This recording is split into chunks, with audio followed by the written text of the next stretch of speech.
Shalom peuple de Dieu, merci pour votre fidélité à cette émission chrétienne Lampe de l'Éternel.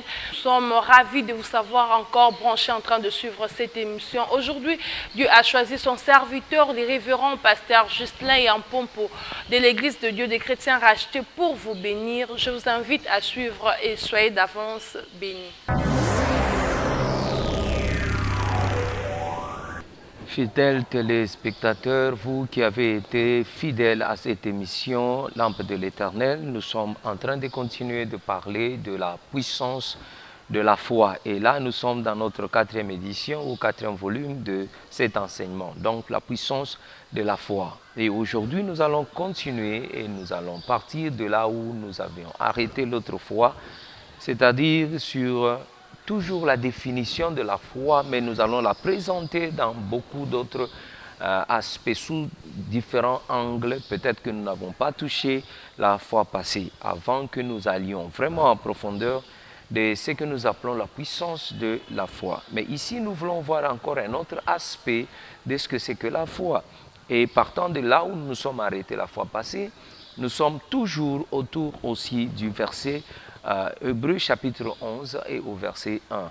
La foi est la ferme assurance des choses qu'on espère et une démonstration de ce que l'on ne voit pas.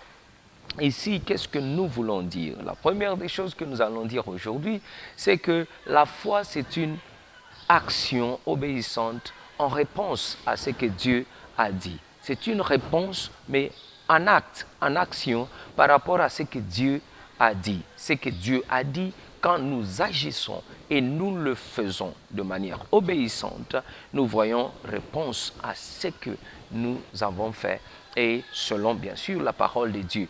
Et ainsi, c'est comme ça que nous allons définir nous allons donner la première définition de la foi. Et ici, nous nous appuyons sur le verset qui est dans Jean chapitre 2, verset 5 au verset 7. Qu'est-ce que la Bible nous dit? Quand il n'y a pas eu de vin à la fête de Cana, le vin s'est terminé parce qu'il n'y avait plus de vin, mais Jésus n'aura pas répondu immédiatement, mais il aura dit, femme, qu'est-ce qu'il y a encore? Mon temps n'est pas encore venu. Mais Marie s'est tournée vers les disciples et il leur a dit, tout ce qu'il vous demandera de faire, faites-le.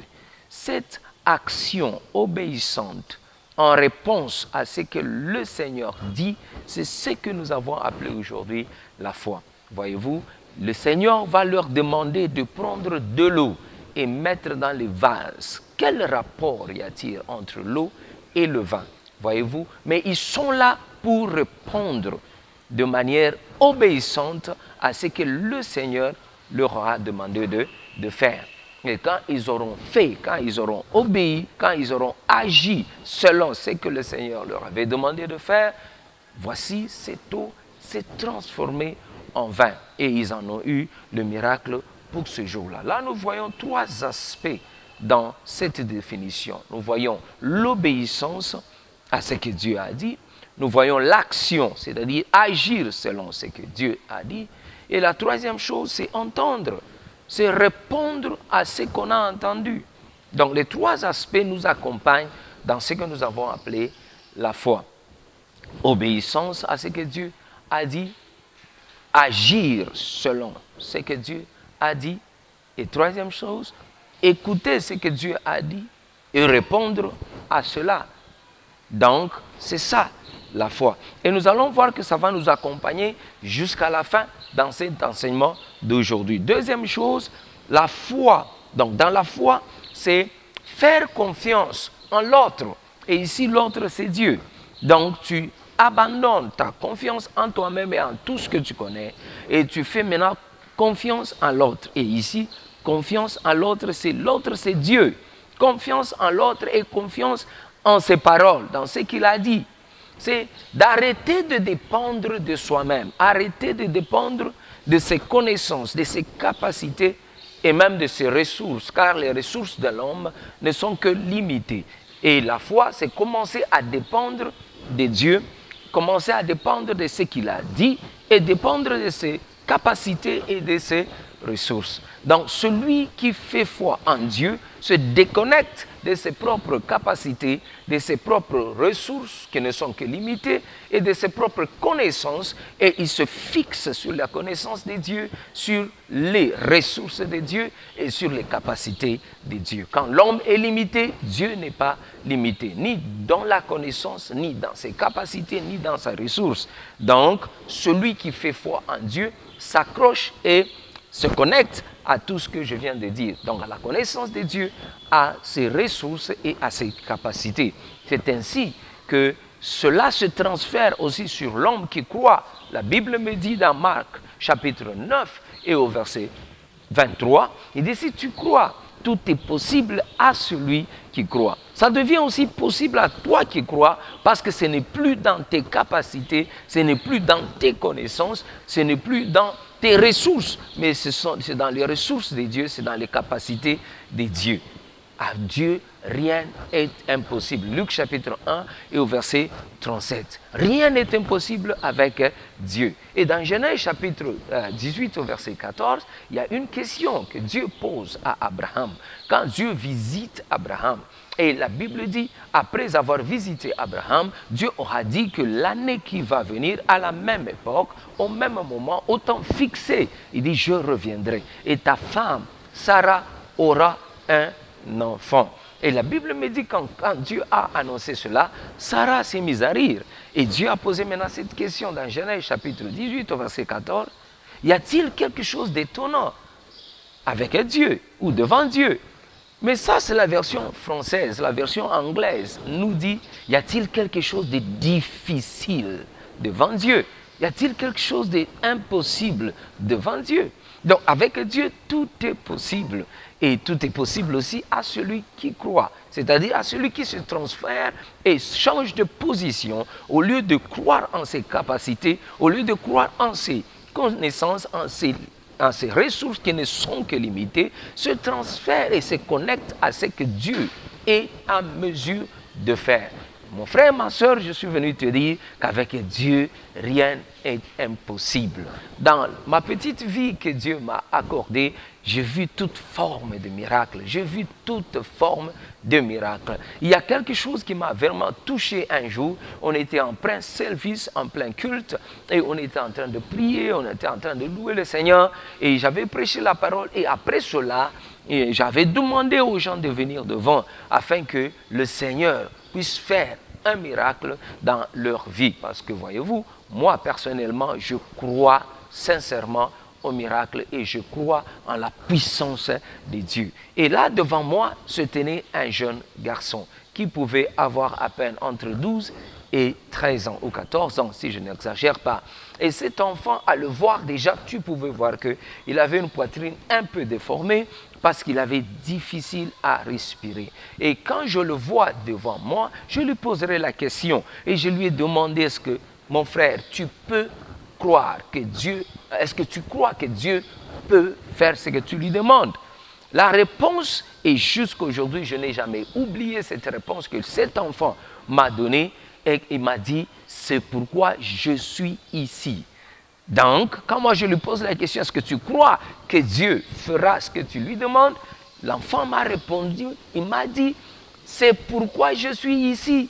Et quand j'ai élevé mes mains pour chercher à les poser sur cet enfant, je regarde l'enfant s'est déjà écroulé par terre. Et je demande au protocole qui était à côté, relevez-moi cet enfant.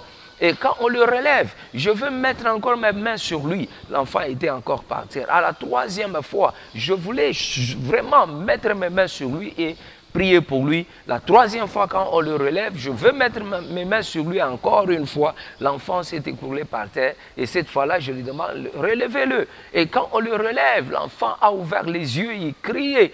Il a respiré pour la première fois depuis sa naissance. Il a respiré normalement. Et à partir de ce jour, je le voyais là, devant moi, chaque fois au culte, il venait à temps. Il était parmi les premiers qui venaient au culte. Voyez-vous, avec Dieu, tout est possible. Un homme comme Pierre, par exemple, la Bible me dit quand il aura vu Jésus marcher dans l'eau, sur l'eau, il a demandé à Jésus, si c'est toi, dis-moi de venir.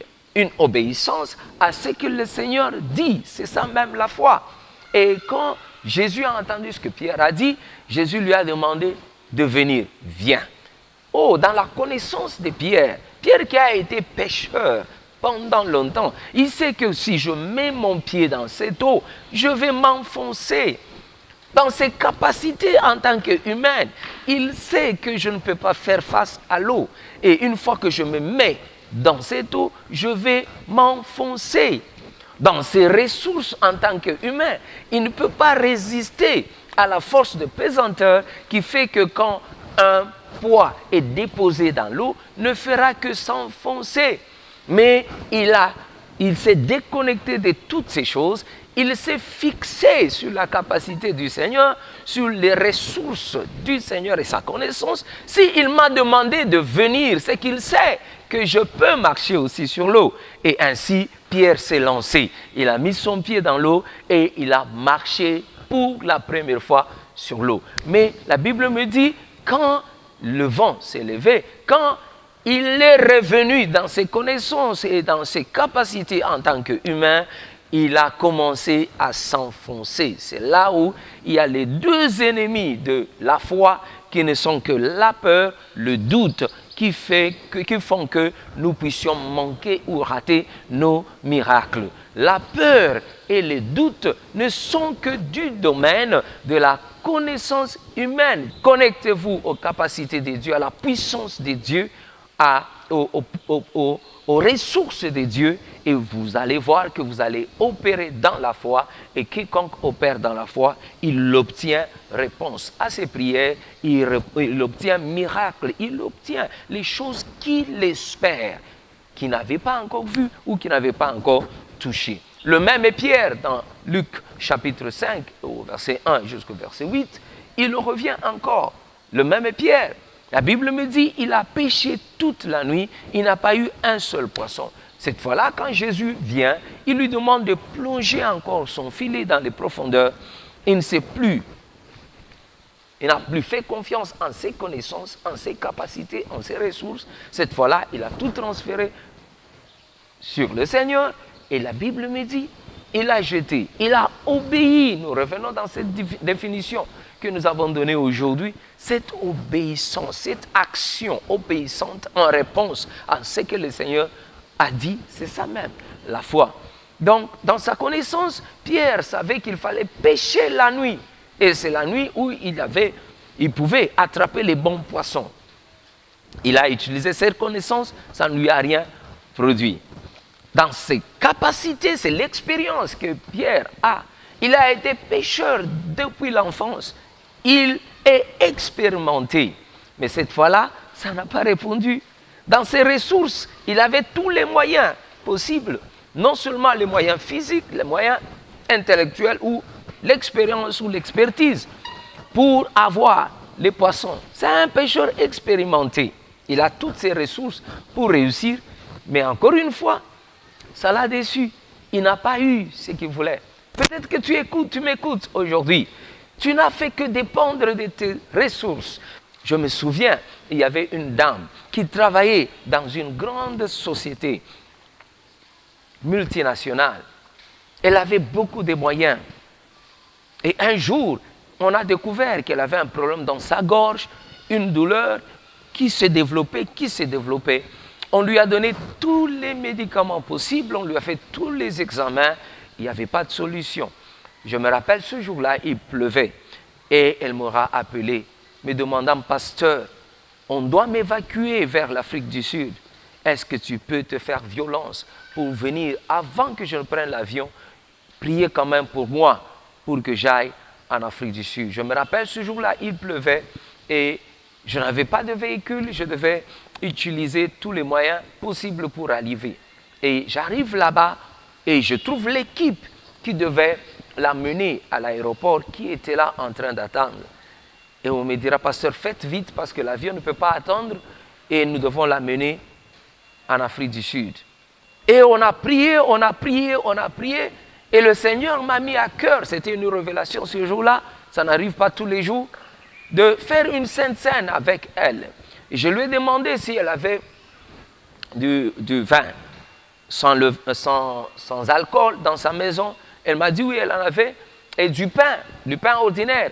Et nous avons fait une sainte scène. Et je lui ai dit, au moment où tu prendras ceci, sache que cette douleur à ta gorge, quand ce vin va passer à ta gorge, ça va emporter cette douleur. La douleur va disparaître. Elle m'a dit, amen. Elle a cru. Nous avons fait cela, nous avons prié sur ça. Et je lui ai donné, j'ai dit, ça c'est le sang de Jésus et ça c'est le corps de Jésus. Aujourd'hui même, le Seigneur te donnera la guérison. Elle a pris cela et immédiatement après cette prière, on l'a mise dans l'ambulance, on l'a amenée à l'aéroport. Et 2, 3, 4 jours après, je pense une semaine après, elle m'a rappelé à partir de l'Afrique du Sud, si pasteur, vous n'allez pas croire à ce qui m'est arrivé. J'ai dit quoi? La douleur d'abord avait disparu ce jour-là. Après cette prière, quand il s'est retrouvé dans l'avion, elle a un peu somnolé. Après un temps, il n'y avait plus de douleur. Mais arrivé là-bas, puisqu'il fallait faire tous les examens possibles, on a fait tous les examens. On l'a fait attendre encore quelques jours pour refaire les examens. On l'a fait attendre encore quelques 2 ou 3 jours pour refaire les examens. À leur grande surprise, il n'y avait rien. Dieu l'avait guéri miraculeusement. C'est ma prière pour toi qui m'écoutes. Fais foi seulement au Seigneur et en cette parole, tu verras ta guérison, tu verras ta délivrance au nom de Jésus-Christ. La Bible nous dit dans Hébreux chapitre 13 au verset 8 que Jésus-Christ est le même hier, aujourd'hui et éternellement. Ce qu'il a fait il y a 2000 ans, il peut le faire même aujourd'hui. Il a besoin de ta foi seulement. Et aujourd'hui même, si tu exerces cette foi, il le fera et tu seras guéri au nom de Jésus-Christ. Je vous ai déjà dit, nos capacités, nos connaissances, nos ressources sont limitées devant Dieu. Mais quand nous exerçons la foi, nous nous connectons sur la divinité de Dieu et sur sa puissance surnaturelle qui n'est jamais limitée. La 4e chose que nous allons apprendre ce matin est que la foi, c'est un risque. C'est un risque, mon frère, ma soeur. Quand quelqu'un opère dans la foi, il prend un risque. Parce que ce n'est pas dans le commun du mortel, ce n'est pas dans la vie quotidienne qu'on peut exercer ou on peut expliquer, je veux dire, cette foi dans ce que je suis en train d'expliquer. Par exemple, dans Jacques chapitre 5 au verset 17 jusqu'au verset 18, la Bible nous dit que Élie était un homme comme toi, comme moi, de même nature que nous, mais il pria afin qu'il ne puisse pas pleuvoir pendant 3 ans et demi. Et la Bible dit, il pria avec ferveur. Et Dieu lui avait accordé cela pendant 3 ans et demi. Il n'y avait pas pluie en Israël. À cause d'une seule personne qui a prié, qui a demandé ce qu'il n'a jamais vu. Il n'a jamais même entendu parler de ça. Personne dans l'histoire a dû arrêter la pluie pendant 3 ans et demi. Mais cet homme ici a foi en Dieu. Il croit que si je demande à Dieu pareille chose, Dieu le fera. Donc, tout un pays qui devait souffrir de la pénurie de pluie pendant 3 ans et demi, parce qu'un homme a fait foi en Dieu et il a fait foi en sa prière. Il a cru qu'avec Dieu, tout est possible et il a prié. Pendant 3 ans, il n'y avait pas de pluie. Et la Bible me dit, après 3 ans et demi, la même personne est revenue. Il a prié encore avec ferveur et cette pluie est revenue. Voyez-vous, c'est un risque qu'il a pris. Parce que quand il a pris ce risque, il a annoncé devant tout le monde qu'il n'y aura ni pluie, il n'y aura ni rosée pendant 3 ans, si ce n'est à ma parole. Ça, c'est l'homme de Dieu qui parlait comme ça. C'est-à-dire, il y a des gens qui l'ont écouté. Et c'est un risque, pourquoi? Parce que si ce même jour, au soir, la pluie tombait, c'est-à-dire cet homme était disqualifié. Personne n'allait encore le suivre comme homme de Dieu, comme serviteur de Dieu. Mais il a pris ce risque. C'est un risque parce que je reviens maintenant à Pierre. Pierre, qui sait que sur une mer, il ne peut pas mettre ses pieds là-dedans. Il va s'enfoncer. Mais il prend ce risque parce qu'il croit. Et voyez-vous, même quand la tempête s'est levée, quand le vent s'est levé, il s'est mis à crier. Seigneur, aide-moi. Et le Seigneur a tendu sa main pour le sauver. Mais voyez-vous, il a pris d'abord ce risque. Donc, dans le domaine de la foi, c'est un risque. Là où tout le monde a dit non, toi tu dis oui. Là où tout le monde dit que ça ne marchera pas, toi tu diras que ça marchera. Là où les médecins sont limités, dire que nous savons quoi faire pour ce cas, mais toi tu dis que le Seigneur le guérira. Là où je vous avais donné un exemple de cette femme qui n'a pas de trompe. Tous les médecins ont dit qu'elle n'a pas de trompe. Et c'est dans 5 hôpitaux, les clichés sont là, vous pouvez passer les vérifier. Où on a dit qu'il n'y a pas moyen qu'elle puisse accoucher, qu'elle puisse avoir d'enfants. Mais nous, on a cru, on a dit que c'est possible avec Dieu. Et elle en a mené au deuxième, elle a eu 2 enfants. Qu'est-ce qui s'est passé? Je ne sais pas. Mais ce que je sais, Dieu l'a fait. Et il est capable de le faire encore. C'est un risque que les disciples ont pris, de prendre de l'eau et de le mettre dans des vases. Et voyez-vous, Jésus leur dit, allez présenter ça au maître de la cérémonie, au chef de l'organisation. C'est-à-dire qu'ils ont pris ce risque d'être insultés, d'être même chassés de cette fête. Mais parce qu'ils ont pris ce risque, et Dieu les a honorés dans leur foi. Que ce soit ainsi pour vous aussi, au nom de Jésus. Je vous demande de croire au Seigneur, même si les choses semblent être impossibles, même si vous n'en avez jamais entendu parler, vous n'avez jamais vu ça dans votre vie, dans votre famille, dans votre génération, vous pouvez être le premier à pouvoir expérimenter cela. Vous pouvez être le premier à devoir devenir ce que Dieu voudra que vous soyez dans cette génération perverse, cette génération où Dieu veut encore démontrer sa puissance. Il a besoin des gens qui peuvent encore croire en lui. Il a besoin des gens qui peuvent encore croire en sa parole. Il a besoin des gens qui peuvent croire en cette simplicité de la parole. Elle peut être tellement simple et croire et sembler être confuse chez certaines personnes. Comment est-ce que l'eau peut se transformer en vin? Parce que la chimie ne peut pas démontrer cela, la physique ne peut pas démontrer cela. Ainsi, ça m'amène à une autre chose. Le 5e point, la foi est au-delà de nos 5 sens. La foi est au-delà de la science. La foi est au-delà des lois naturelles. Voyez-vous, aucune loi naturelle ne peut expliquer qu'un homme marche sur l'eau. Parce que d'après la physique, quand tu as une masse qui est supérieure, ou le poids qui est supérieur à celui de l'eau, par exemple, et que tu es au-dessus de l'eau, tu ne dois que t'enfoncer. Il n'y a que les matières qui ont un poids qui est léger, je cherche un mot un peu plus simple, dont la densité est légère par rapport à celle de l'eau, qui peuvent flotter. Par exemple, un papier que vous jetez sur l'eau, ça peut flotter parce que son poids comparé à la masse spécifique de l'eau est plus léger. Mais pour quelque chose qui pèse, ça doit s'enfoncer.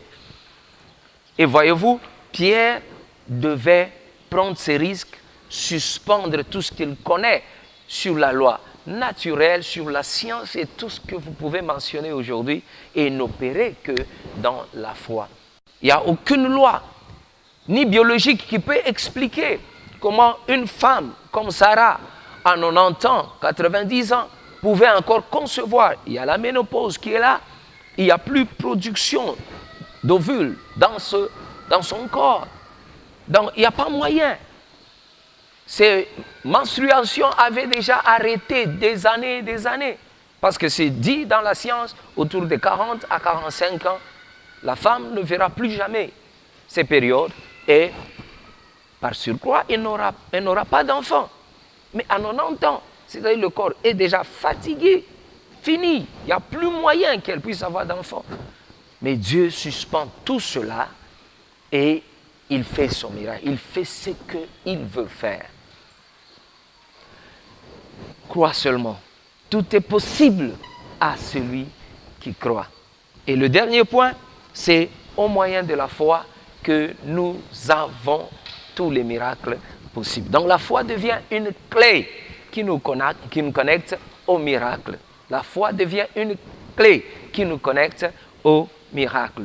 Hébreux chapitre 11 et au verset 1 et 2, il dit, la foi est une espérance des choses qu'on espère, c'est une assurance des choses qu'on espère, mais une démonstration aussi des choses que l'on ne voit pas. Il dit par elle, par la foi, les anciens ont obtenu un témoignage favorable. Nous parlons d'Abraham, nous parlons de tous ces gens dans l'Ancien Testament. C'est parce qu'ils ont marché dans la foi. Et par la foi, la Bible nous dit qu'ils ont obtenu un témoignage favorable. Tu veux avoir un témoignage aussi dans ta vie. Tu veux expérimenter les miracles. Tu veux voir la puissance surnaturelle de Dieu. C'est la foi qui est l'élément déclencheur de cette puissance de Dieu. C'est la foi qui est la clé qui relâche ces miracles afin que ces miracles s'accomplissent dans notre vie. Voyez-vous, la Bible me dit que tous ces gens que Jésus a guéris, en fin de compte, il leur dira, ta foi t'a guéri, ta foi t'a sauvé. Il a dit la même chose à Bartimée, il a dit la même chose à cette femme qui avait l'issue de sang. Voyez-vous, cette femme que Jésus même n'a même pas vue, qui venait par derrière, qui s'est faufilée dans la foule, que même les disciples n'ont pas vu. Parce que quand Jésus a demandé qui m'a touché, les disciples ont répondu, mais il y a beaucoup de gens autour de toi. Tout le monde est en train de toucher. Mais comment diras-tu que quelqu'un m'a touché? Cette femme, la façon de toucher était différente des autres personnes qui s'est bousculées autour de Jésus. Mais elle venait avec une foi. Donc la foi, c'est aussi cette voix interne qui te dit que c'est encore possible. Il y avait une voix interne dans cette femme qui lui disait, malgré tout ce que tu as traversé, malgré tout ce que tu as connu, malgré la longue période de ta souffrance, c'est encore possible. Avec Jésus, tu auras ton miracle. Il n'y a rien qui est impossible à Dieu. Donc, c'est ça même qui déclenche cette puissance et qui fait qu'avec la foi, tout est possible. Vous qui m'avez pris en cours, nous sommes en train de parler de la puissance de la foi. Et c'est par la foi que les anciens ont obtenu un témoignage favorable. Tu veux obtenir aussi un témoignage?